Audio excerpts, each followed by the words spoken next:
These are 10 times Roger was caught being a psycho in American Dad.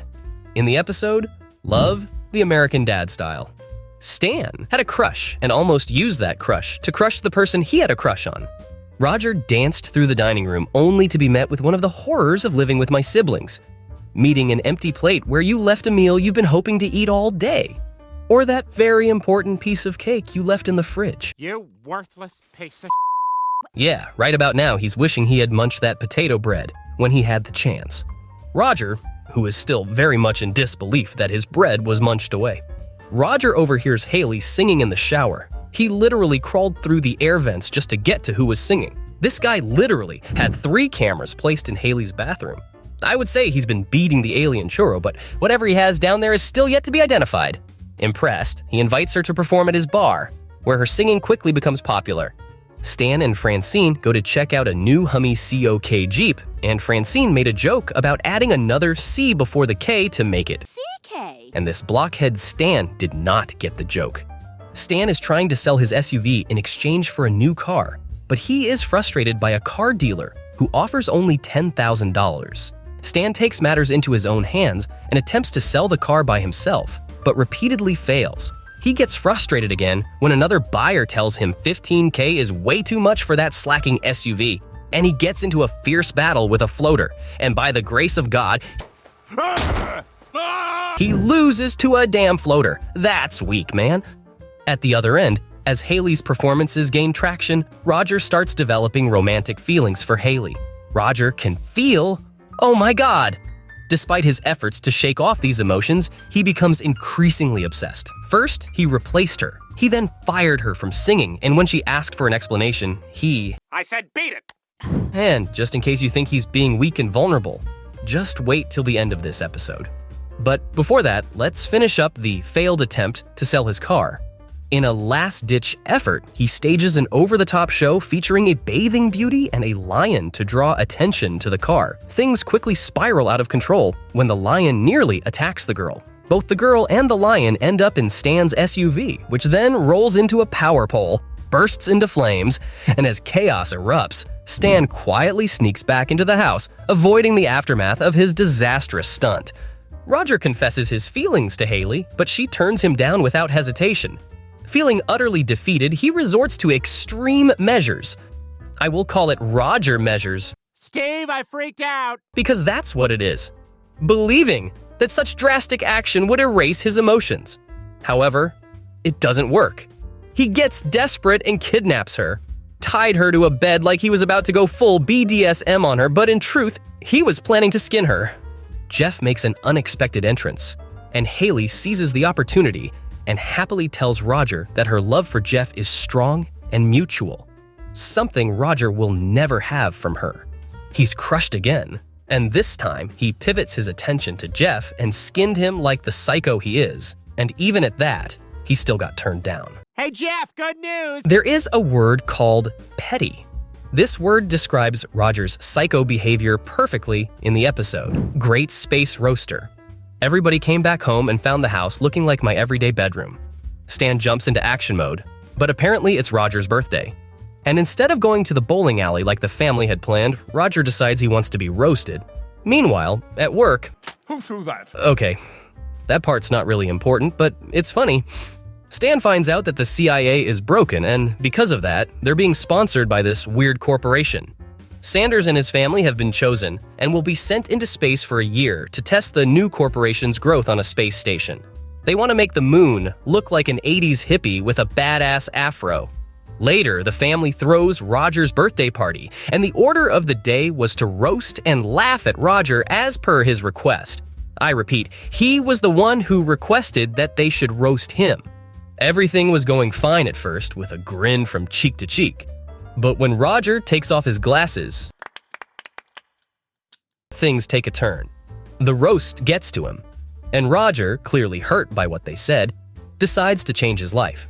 The family sat at a table, regretting their actions, but then Roger comes in looking richer than your best friend. With that $1 million look, he's working, quit drinking, started working out, and even hired a life coach. It looks like everything's coming up, Roger, or is it? Guys, it's Roger. He's never gonna change. Just as Roger is running out, Klaus notices something strange.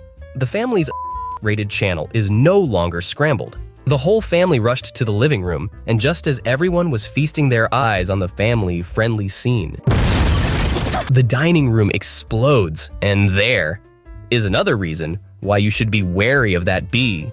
They start to get suspicious about Roger. They follow him. He seems perfectly normal, but you and I know that it's all an act. Later that night, as they laughed off their concerns, Roger asked for the time, and in less than 2 seconds, the house was being shot at. At some point, the said that the shooting was over and they could get up, when the shooting was still very much still happening. Roger tells them they're in danger and they need to escape quickly. But when they get into the car, he's not with them. He's busy talking to the shooter, and then they find out the brakes have been cut. They crash, and when they return, that's when Roger admits he's been trying to kill them and won't stop until he succeeds. He attacks Stan, but Steve manages to knock Roger out with a tranquilizer gun. Stan decides to lock Roger up in the safest place he can think of, but Roger soon escapes and makes his way back home. Roger shows up again, warning the family that there's nowhere on Earth they can hide from him. Out of options, the family decides to take the Sanders family's place on the space mission. You'd think you'd be safe thousands of miles away from the Earth. Yes, you would. But since Roger latched onto the shuttle, they are not safe. 3 days later, Klaus goes missing and Steve is sent to find him. He discovers Klaus floating in a washing machine, but before Klaus can warn him, Roger knocks the psycho out. Roger sets off alarms throughout the station. He catches Francine and Haley in the kitchen, while Stan tries to make his way to the escape pod. But he triggers one of Roger's trap cards. The whole family wakes up tied to chairs, and Roger demands that they roast each other so they can feel the pain he felt. Bro terrorized a whole family into space, only to get them back for a request he made. And that's why the episode is called Great Space Roaster. In the episode Virtual Insanity, Roger was nothing but an insane man who needs to be locked away in Arkham's asylum next to Joker. Stan and his friends were playing poker, and Dick lost like it was his first day on the game. He tries to vent. He remembers he's a weakling. So, he uses his avatar that was iconically named Dick. Stan gets a call that he's about to celebrate Steve's birthday, yet again. In a hurry, Stan rushes home with a stuffed bunny filled with as a last-minute gift. Francine tells Stan that Steve is yet to recover from the last stuffed animal he brought home. Roger calls them to watch home videos. Stan realizes he's not in any of them, as he's always being too busy with other stuff. That's when reality slipped him with a piece of hot meat. He tried to invite Steve for a father-son bonding time over basketball, but Steve has got his schedule filled out. The next day in class, a new girl named Phyllis enrolled, and just when we thought the Lord had sent her as his personal gift to spice up Steve's dull life, it turns out that the beautiful Latina is his dad's avatar. Phyllis takes Steve out to a baseball game, and when the date ends, Steve tries to kiss her, but instead, Phyllis just awkwardly rubs his head.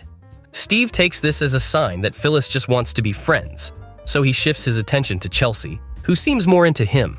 When Stan sees his plan starting to fall apart and hears that Steve wants to take Chelsea to the homecoming dance, he panics and uses Phyllis to make Steve agree to follow Phyllis to the dance by promising to take Steve's V-card. And without hesitation, that's right, my boy's going to get that Asian massage treatment, and he's got to make sure he walks out of there with his hands and some other things cleaned out properly. Back at home, Steve asks Francine to show him how to shave and pulls with a face that looks like he's been in a sword fight with a Korean. Meanwhile, Roger, as his usual self, steals a limo and decides to start his own limo service. He picked up some guys, and after riding around for a while, they dashed off without paying, and that's when the Joker and Roger awakened. First, he runs over one of the guys, and at that person's funeral, he does this. Run down 2 more, what a psycho. The last 2 guys decide to hide out together. One runs to the restroom, only to see limo tires roll by. He opens the stall door. The last guy jumps on a plane to escape, but there's Roger on the wings in his limo. Roger crashes into him, causing the plane to blow up. As Roger and Klaus parachute down, Roger messes with a flight attendant's parachute, leaving her to fall while they land safely. On the other hand, Francine found out about Stan's schemes. She puts on a mech suit and goes in to save her son from losing his V-card to an android. In the episode, Moon over Isla Island, Roger had been trying to spend time with Stan all week, but Stan kept brushing him off like a disgusting dirtbag. Francine and Haley attempted to guilt-trip Stan about neglecting Roger, but Stan just bored them with his nonsense until they gave up. Meanwhile, at work, Stan was assigned a mission by his boss. He was to get a general's signature so the CIA could access the oil reserves on the general's island. To motivate Stan, his boss promised him a helicopter as a reward. That's right, Smith. Stan quickly made plans to meet the general at the mall, a bit too casual for such an important mission, but Stan didn't seem to mind. As he was about to leave, he found his tire flat. He tricked Roger into thinking they were going shopping just to borrow Roger's car. Once they arrived at the mall, Stan met the general and began discussing the treaty. The general agreed to sign and everything seemed to be going smoothly until Stan forced a corn dog down the general's throat, causing him to choke and tumble down the escalator. Come on, further. When Stan checked, the general was dead. Panicking, he returned to the car where Roger was waiting. Before they could leave, Roger rummaged through Stan's bags and found the general's outfit. Roger put it on, and Stan got an idea. He would have Roger pretend to be the general just long enough to sign the treaty so he could still get his helicopter. Stan convinced Roger to take a trip to the general's island with him. When they arrived, Stan told Roger to pretend to be the general for the entire stay and to never break character. While on the island, Stan tried to keep Roger from doing anything too wild, but bro, it's Roger. Chaos was inevitable. Ugh, this is awful. Eventually, Stan tried to speed up the signing of the treaty, but Roger grabbed the papers and figured out Stan's plan. Stan tried to convince him to fake his death so they could leave, but Roger refused and decided to stay, sending Stan away from the island. It wasn't long before Roger's antics angered the islanders to the point where they wanted to kill him. Stan, realizing his friend was in danger, rushed back. After some quick thinking and smooth talking, Stan ended up sacrificing his dream of a helicopter to save Roger's life. In the episode Return of the Bling, Steve shows Stan his school paper about his fictional hero. Stan tears it up, deciding to teach Steve what real heroes look like. He takes Steve to his trophy shelf, highlighting moments from the 80s, particularly about a hockey team. Roger strolls by and casually mentions that he was part of the team. Stan was in total doubt and he almost loses it and is ready to knock Roger out. Ah, you lazy. Roger offers to prove it and shows Stan his old jersey. Stan agrees to attend a team reunion with Roger. When the day comes, Stan enters the venue and sees footage of Roger playing in the game. Stan realizes that, for once, Roger was telling the truth. From that point on, Stan saw his god treating him and doing everything for him. Sorry again about the whole cheek thing. Stan idolized Roger until Roger admits he used steroids in that game. This crushed Stan. Stan seeks advice from Ronald Reagan's wife, but all she does is make funny noises and write a note telling Stan to return the medal. Feeling betrayed, Stan books a flight to Switzerland to return the medal, but Roger, refusing to give it up, cuts off the plane's wing mid-flight. What a complete psycho. Despite this, Stan and Steve survive the crash. They head to the Olympic HQ, but on the way, Roger leads them to a frat house where they get distracted by girls and booze. Stan eventually snaps out of it and rushes to the HQ. Once there, Stan learns that the committee already knew about the steroids. Steve reminds him that heroes make mistakes, which is how they improve. Roger, however, has none of it and bites off Stan's finger. Everyone has that alternate personality in their head, but not Roger. He's living the best of his alternate personality, and oh boy, does he always take it too far. In the episode, for little words, Roger, Haley, and Steve were casually jogging through the park. But then Roger stopped to admire his wonderful pedometer that he got for himself. Half a pound since Tuesday. That's when a kid yelled out, "Ouch!" That must have hurt his alien heart, which he later said is located where the bunda is located. But the kid did leave out a few things though, like his skin color, 4 fingers, and enormous forehead. He ran away crying like Winnie the Pooh when you took away his honey.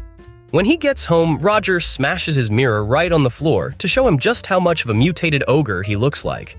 Steve and Haley came back with a little surprise. Rick Baker's Celebrity Nose Kit. Shall we get started? With a little montage song. They went through the box of noses until they came across one that didn't look like Roger was hit by a bus and now has a disfigured nose. It's perfect. The next day, they went to the park to shove his new nose into that kid's bunda. He ran to the kid, and the kid still screamed monster. But this time, the kid was making reference to a popular actor who played the part of a monster. And thus, Roger's new personality, Kevin Bacon, was born. People swarmed him like flies, and Steve and Haley ran in and were both excited. A lady stepped in and asked Kevin Bacon Roger if he and his entourage would dine at her eatery. He asked for a moment and ducked with Haley and Steve to vote if they'd go all out with the Kevin Bacon thing or wuss out and get nothing. After emptying 5 bottles of the eatery's most expensive wine, Steve Bacon, aka Roger, was just at the beginning of his tyranny. He threatened to have them closed by just leaving a bad review. I'm an ethicist. And that's how it started. From there, Roger Bacon went on to take free clothes from the store when they told him that he was tainting Kevin Bacon. He literally cut them off. Now, that's the same thing my friend did immediately he grew a beard. He cut me off like a bad habit. Guess what Roger did? If you think he got himself in jail, you failed. He stole a car, drove right into someone, came out of the car, took a gun, shot at the security, drove off, and got the real Kevin Bacon arrested. In the episode Roger Codger, it's the first time Roger showed his true colors. Stan is humiliated at work when the new guy, Duper, steals his thunder and his jobs. Ah, cheap. Stan is just frustrated, and he's breaking everything in sight. But guess what? Roger needs to stay hidden in the attic all night. As we all know, Roger's gonna do just what he wants. When his drink runs dry, he strolls downstairs. No, but I lost my buzz. Naturally, Stan shoves him into the bathroom, but Roger freaks out and oozes all over the place. Because of Roger's nonsense, Stan's promotion goes down the toilet. As if Roger wasn't enough of a disaster, he pretends to die after Stan tells him to get lost. Roger, you okay? Stan, being Stan, dumps his dead body in a dumpster like yesterday's trash, only for Roger to wake up later in a landfill. Roger, being dramatic as ever, disguises himself as an old lady and somehow ends up on a senior citizen trip to Washington, D.C., while Roger gets drunk in the Oval Office.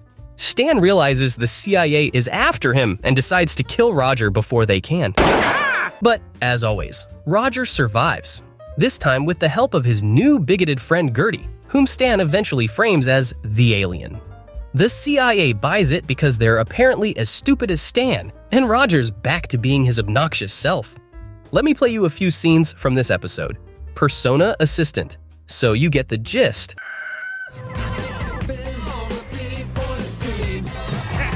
Roger's day of playing different personas annoys Stan, especially when he's late to happy hour. Stan notices a bump on Roger's head, but Roger brushes it off. Later, at the mall, after missing his dramatic theme song moment, Roger collapses, and a doctor says he needs complete rest. Like the diva he is, Roger asks Stan to take over his personas while he chills at a hot spring. Stan, being lazy and dismissive, half-asses the job, This is so pointless. thinking Roger's characters are pointless. Naturally, this leads to total chaos in the city the next day. It seems to have all. The morning is not good in the USA Today. Roger returns, revealing that he set Stan up to show how important his personas are.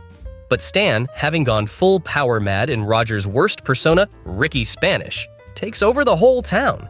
Roger has to dig deep and bring out Jeannie Gold, a wedding planner, and Ricky's sister to fight Stan. It gets ugly, but Rogu, Roger's tumor-turned homunculus, slits Stan's throat. Well, the throat of his alien suit, restoring Stan to normal. In the end, Roger promises to spend more time with Stan, though he's clearly leaving Rogu to do all the real work. Meanwhile, Steve, encouraged by his classmates to do for his swing choir performance, ends up high and kills it at the state finals, thanks to Principal Lewis pumping a high dose of. How crazy must you be to ruin a little child first love? In the episode, The American Dad After School Special, Stan and Roger almost ruin Steve's first relationship. Roger does the most, though, and Stan was just oblivious. Steve tries to escape gym class and stumbles upon Debbie, an overweight girl who fascinates him. Of course, Stan, being Stan, decides the best way to help Steve ask her out is by strapping a kill collar on him, but Stan messes up, and Steve only has 24 minutes to live if he doesn't ask her out. When Steve finally asks Debbie out, Stan is horrified to see she's fat. Francine and Haley rip into him, opting out his own gut that's hidden by his suit. Good. What an amusement park. Suddenly, Stan spirals into an unhealthy obsession with losing weight and hires a verbally abusive personal trainer, Zach, to whip him into shape. But the more he works out, the fatter he feels, only to discover he's actually become a walking skeleton. Yep, Stan's developed full-on anorexia and doesn't even know it. Meanwhile, Roger is creepily spying on Steve and Debbie, jealous of their relationship. Steve eventually dumps Debbie, blaming her for Stan's problems. Stan, ever the helpful father, tries to set Steve up with his new anorexic friend from a support group. Roger, being his usual scheming self, tricks Debbie into showing up at the same restaurant by pretending it's an Anne Rice fan club meeting. When Steve realizes he made a mistake dumping her, And you weren't even trying? Steve and his girl get back together while Stan finally gets a grip on reality and his psychotic personal trainer disappears. Turns out Zach was just a hallucination all along. In this episode, the best Christmas story never told. Roger is drunk and depressed at Christmas, whining about being on Earth for 60 years and achieving nothing. Stan's Christmas joy quickly fades when he learns the town banned the Christmas tree and renamed the Christmas the holiday. Stan blames Jane Fonda for everything, naturally, because her trip to North Vietnam somehow led to modern liberalism. Furious, Stan destroys the Christmas tree and gifts, leaving Roger and the kids sulking while Francine banishes him to the couch. That night, the ghost of Christmas past, Michelle, visits Stan and drags him back to 1970. But instead of learning a lesson, Stan runs off to assassinate Jane Fonda, then decides Donald Sutherland is the real problem. Francine and Michelle find him just after he convinces Martin Scorsese to quit drugs. Howdy, Pilgrim. Just showing you, because it's not every day, you see a taxi in the 1800s with a cowboy that moves so slick and shoots 4 in 1 second. When they return to the present, everything's gone Soviet, because without Taxi Driver, John Hinckley never tried to kill Reagan, who then lost to Walter Mondale. Stan tries to fix things by making the movie himself, but bombs it. Finally, Stan agrees to shoot Reagan to restore Christmas. After pulling the trigger, he wakes up in bed with Francine. Christmas saved! Meanwhile, Stan gives Roger a Best of Disco tape. When they time travel, Roger finds it, invents disco, and becomes filthy rich, until disco dies and he loses it all. Back in the present, Roger won't shut up about his short-lived disco empire.